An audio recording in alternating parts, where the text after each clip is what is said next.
Breaking news in Placer County. After 33 hours on the run, the inmate who escaped from a hospital in Roseville is now back in custody. Eric Abril is accused in a hostage situation and deadly shootout in Roseville that happened back in April of this year. He was caught just after 12:30 this afternoon in Rockland in a creek. As you can see, he was wearing only his jail-issued boxers. He was still wearing belly chains.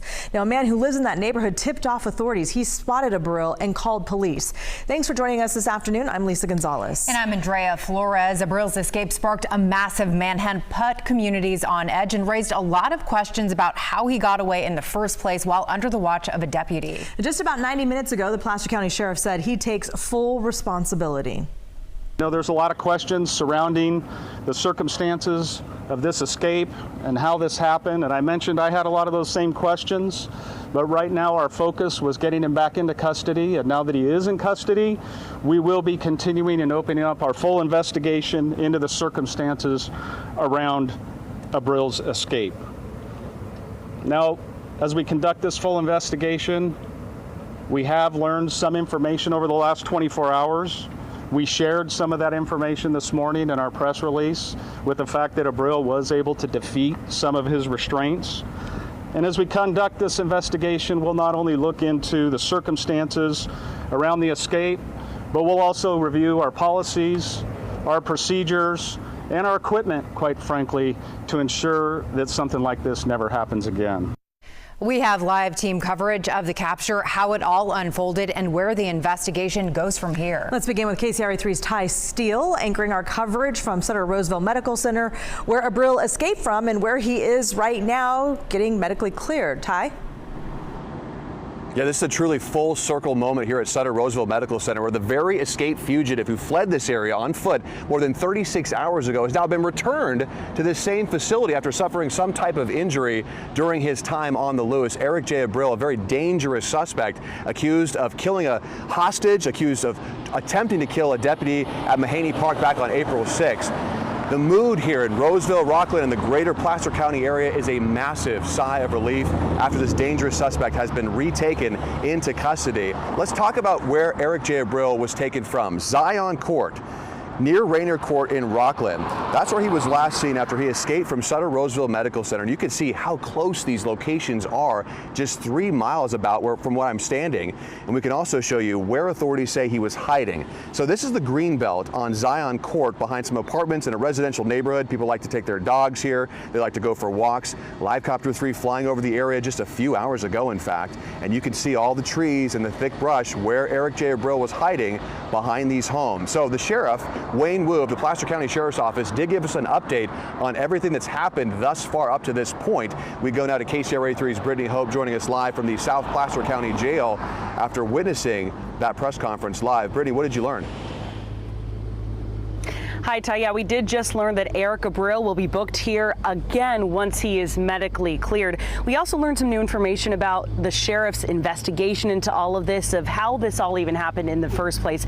And we did learn some new facts about what Abril was wearing when he left the jail on Thursday to go to the hospital in that ambulance. We know that he was wearing belly chains and leg shackles. Now, fast forward to today when he was taken into custody. KCRA 3's Mike Tassell took this video of those moments. The sheriff said he was still wearing those belly chains, but his hands weren't in handcuffs. The sheriff couldn't tell us if Abril was shackled to the bed when he was still in the hospital or how he got out of his restraints to successfully escape. He did say he believes Abril left the hospital through a door. He also explained why only one deputy was assigned to watch him inside that hospital room. The jail classification, we have learned this over the last 24 hours, that when Abril first came into custody, he was classified as a 2-officer move. I can say that sometime during the month of May, our classification unit downgraded him to a 1-officer move, and that'll be part of this entire review of how that occurred, what prompted that decision, what levels of approval that decision needs to go through, and we'll make course corrections if that's needed to ensure that this never happens again. And again, a large part of that is how someone who is charged with murder was downgraded. I did ask the sheriff if staffing levels in his department could have had something to do with this. He said that is part of their investigation. For now, we're live at the South Placer Jail. Brittany Hope, KCRA 3 News. So many questions surrounding his escape. Brittany, do we know if the deputy who was assigned to watch Abril had any body camera on him? And if so, did we see anything from that? So the sheriff does say that, yes, that deputy was wearing a body camera. If it was on or off, we don't know that at this point. We do know, though, that that deputy is still with the department and is still on active duty. All right, Brittany Hope live for us at the South Placer County Jail. Thank you for your good work. We go now to the moments that Abril was actually taken into custody. Listen to this dispatch. It tells a lot. You run, you will be shot. You understand? And I advised him if he runs, he's getting shot. He's in the middle of the creek. His hands are up, listening to command, walking towards us. It's confirmed it's him. He's got tattoos on his arms, matches the description, and we have the orange pants. So, of course, that's the law enforcement chatter during all of that melee. A homeowner on High Alert was actually the one who led deputies to escaped fugitive Eric Abril. We go now to KCRA 3's Lizzie Mitri, who actually spoke with that person, that resident in this greater area, with what he saw and then what he actually passed on to police. Lizzie. Ty, ultimately, it was those orange jail pants that first caught his eye. We talked to Bill Sanchez, and he lives on Zion Court here in Rockland. You can see his backyard there. He says he stepped out there at about noon, and you can see it overlooks Antelope Creek. When I looked over the edge right here at the creek, I do it 5 times a day, and there wasn't an orange jumpsuit 2 hours ago, and there was an orange jumpsuit laying right there on the ground. And then I could hear some splashing in the water, and so straight back into the house, called the cops, and they were here in moments. He wasn't looking at. He said they went through his garage into his backyard, and there were at least 20 law enforcement officers with guns drawn on his deck looking over that fence. He says they walked right to the man that Placer County Sheriff's Office later confirmed was Eric Abril. His jail pants were on the dirt near the creek, and he was found in his boxers with that chain around his waist that was left over from his restraints that he was able to get out of during his escape yesterday morning. Sanchez says all of Placer County is relieved now. You can see this is an area that's just covered with trees. Neighbors were even worried about their sheds, saying there were a lot of places that he could have been hiding, but it was the bright pants in the end, those bright orange pants, that gave him away. Reporting live here in Rockland, Lizzie Mitri, KCRA 3 News. And Lizzie, for as long as he was on the run, more than 24 hours, he didn't get very far. No, he didn't. This spot is less than 2 miles away from Sutter Roseville Medical Center, where he first escaped yesterday morning.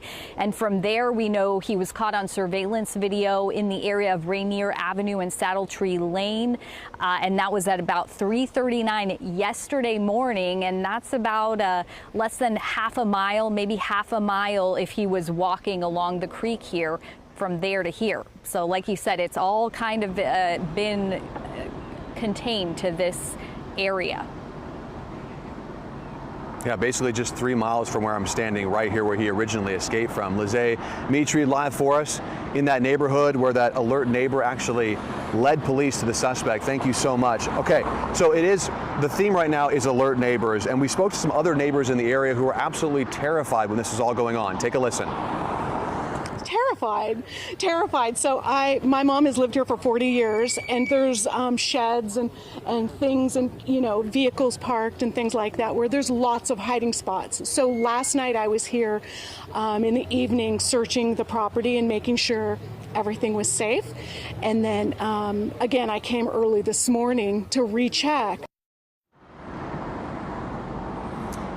Having lived in this area for about 8 years now, I can tell you that the tone here, the mood here, when Abril was still on the loose, was very terrifying. It's all anybody could really talk about. So let's go over the timeline of events that have taken place since he escaped from the hospital here and since his subsequent capture. Placer County deputies, let's start here, took Abril to the Sutter Roseville Hospital on Thursday. It's not clear why he was in the hospital. We still don't know that. But the sheriff says there was a medical episode of some sort. Deputies say between 3 and 3:30 Sunday morning, Abril escaped from the hospital around 3:30. The sheriff's office says the deputy on guard did not fall asleep. We asked him that specifically during that press conference. At 3:39, Abril was spotted on video surveillance walking in the area of Rainier Court in Rockland. He was also spotted a few minutes later on Saddle Tree Lane. Deputies say they used 24-hour surveillance and more than 70 deputies and officers from multiple agencies to eventually find him. They say at 12:34 today, he was found and taken into custody wearing belly chains in jail boxers. His pants were found nearby in the Antelope Creek area. So again, we're standing outside of Sutter Roseville Medical Center, where this is where it started and this is where it has ended as far as his recapture. Good news for this entire community, a massive sigh of relief after a very dangerous fugitive accused of killing a fugitive hostage and attempting to kill a deputy has been recaptured. He's receiving treatment from exactly the same place where he was receiving treatment before he escaped. Back to you. Yeah, Ty, you know, we were covering this. We've been covering this since the day it happened. And that day of the initial hostage situation in Mahaney Park was certainly leaving the community on edge. Another situation just yesterday. So such a big relief that the community can now go back to normal at this point. So we appreciate your coverage. Thank you. And thankfully, no one else was hurt in not only his escape from the hospital, but also, you know, the last 33 hours that he's been wandering around the Rockland area. Let's go back out live to Livecopter 3. We want to give you this exclusive view of that green belt that is that our Antelope Creek runs right through. You can see it there pretty clearly in the middle of your screen. And he made pretty good time. If he escaped at, you know, around 3:30 in the morning and then was caught on video at 3:39 on Rainier, that's more than a couple miles away. So he made pretty good time leaving that area. Again, that deputy did chase him through the parking lot at Sutter Roseville and lost him. So he was clearly running pretty fast. And then this is the area where he had been hiding out, presumably for the last 33 hours or so, and where he was eventually caught. And we're showing you from Rainier, and then it goes all the way up the Greenbelt there, ending right near the Edgewood Apartments that you can see there on the right at Zion Court. And that is eventually where they were able to capture him today at 12:35. That was just about 0.6 miles between Rainier and Zion Court. So that's where, you know, he probably was the last 33 hours or so. We will continue to cover this story. And again, he is back in custody, back at the hospital, and then will be booked again. For the very latest information sent straight to your phone, download the KCRA 3 app and turn on those push alerts.